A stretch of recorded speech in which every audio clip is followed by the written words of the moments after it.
Let's jump right in. Welcome back to The Explainer. Have you ever felt like you're just trapped in this inescapable streak of terrible luck? Like literally nothing is going your way? Well, today we're unpacking a completely fascinating perspective from a recent lecture in Seoul, and it actually flips a deeply ingrained cultural concept totally on its head. We're talking about Samjae. Now, for a lot of folks, just hearing the word Samjae brings up this instant sense of dread, this feeling of impending doom. But what if this culturally feared concept is actually your greatest hidden opportunity? What if everything we've been told about this so-called period of bad luck is just backward? We're going to break down the mechanics of this today, and I think understanding it can completely transform how you navigate the hardest parts of your own life. So for literally generations, people have absolutely dreaded this 12-year cycle.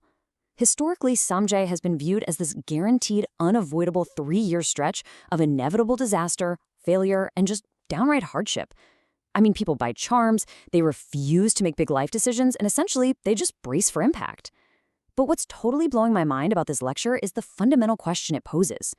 Is this idea of 3 guaranteed years of disaster just a massive misunderstanding? Have we literally been misinterpreting a completely natural cycle of life just because we didn't understand its actual purpose? The contrast here is just stark. Think about it. On one side, you have the myth, Samjae as this period of inevitable disaster, like some kind of supernatural punishment doled out by the universe. But then, on the other side, you have the reality presented in the source material, that Samjae is actually this highly productive, completely natural time to just pause and study your own shortcomings. The truth is, the hardship we usually associate with Samjae, it's not a curse at all. It's really just the natural consequence of ignoring the proper time to retreat and reflect. It's like, if you fight the current, you're going to drown. When we fight this natural period of retreat, we experience what feels like a total disaster. It turns out it all comes down to how we actually define this period. The lecture redefines Samjae as a necessary 3-year period within that broader 12-year cycle. And pay attention to that word, necessary. It is a time dedicated strictly to studying your personal shortcomings and preparing for the future. It's simply the designated time in our life's natural rhythm to stop pushing outward, look inward, and honestly address where we're falling short. Honestly, it helps to think of it less like a punishment and more like a deeply valuable, though, slightly uncomfortable, performance review from life itself. To really grasp how this works, the speaker in Seoul used this absolutely brilliant metaphor from nature.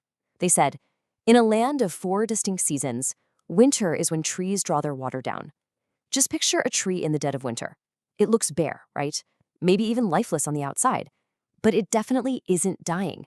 It doesn't foolishly try to sprout new leaves or bear fruit in the freezing cold. Instead, it quietly draws its water down deep into its roots to protect its core and prep for the spring. It completely conserves its energy. And just as winter forces nature into that quiet retreat, Samjae acts as the literal winter of our lives. It's a mandatory time for preparation. It's the time to equip ourselves with new skills rather than trying to show off the ones we already have. Look, if you try to bloom in the winter, the frost is going to destroy you. That is the absolute core reason why people struggle so much during this period. They are trying to force summer results in a winter environment. It's kind of like showing up to a blizzard in a swimsuit and then wondering why you're so miserable, you know? Now, how does this translate into our daily actions? Well, if we waltz into this winter period acting completely arrogant, showing off, pretending we know it all, the natural consequence is getting hit really hard by life. You end up facing harsh public criticism and what feels like absolute disaster.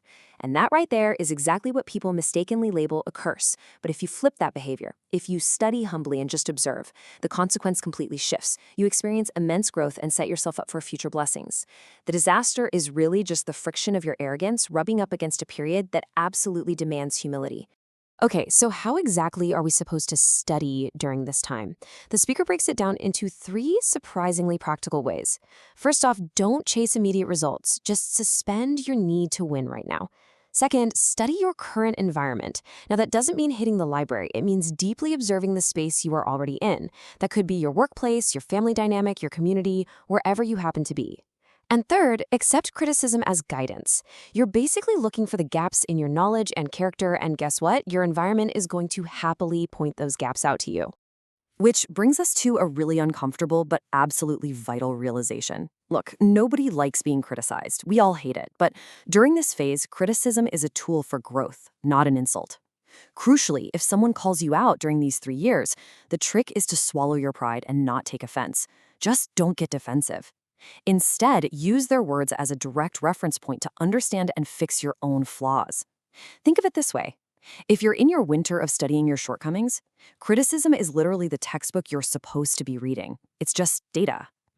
If we break this down into actionable steps, step 1 is suspending that intense desire for immediate outcomes. You gotta let go of the ego that demands instant success. Step 2, humbly observe your surroundings.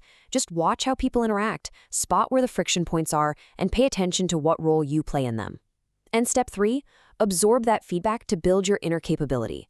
By taking this exact approach, we actively prevent those so-called disasters. Plus, we slowly build the inner strength, the deep roots needed to handle much better environments in the future.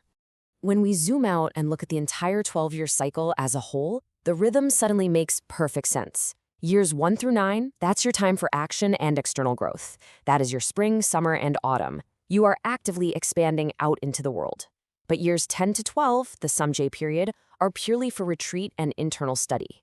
If we successfully use this retreat phase to prepare and actually fill in the gaps of our knowledge, we are going to be fully ready when the next cycle begins. That is exactly when superior environments and massive new opportunities will inevitably show up. And navigating this period with that required humility, it completely flips the script. As you hit the end of the cycle, a phase known as Samjae, you trigger what's called Bog Samjae. That translates to the Samjae of blessings. It refers to these incredible rewards, high-level connections, and flourishing environments that you gain simply because you stayed humble and did the internal work.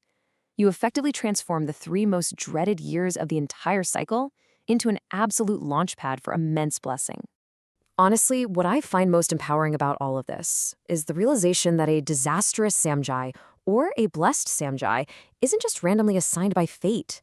The universe is not up there rolling dice to decide if you're going to suffer. It is entirely determined by your own humility. It's determined by your willingness to actually put in the effort to learn from your surroundings, rather than trying to dominate them. You are firmly in the driver's seat here. The season is fixed, sure, but how you dress for the winter, that is entirely up to you. So as we wrap up this explainer, it really makes you wonder about your own timeline, doesn't it? If you feel like you're currently trudging through a harsh winter in your own life, if things just aren't working, if you're facing constant criticism, or if external progress has completely stalled out, maybe you aren't cursed at all. Actually, maybe it's just time to draw your water down to your roots. Ask yourself, what is your environment trying to teach you right now? Take a moment to really reflect on that. Thanks so much for joining me, and I'll catch you in the next explainer.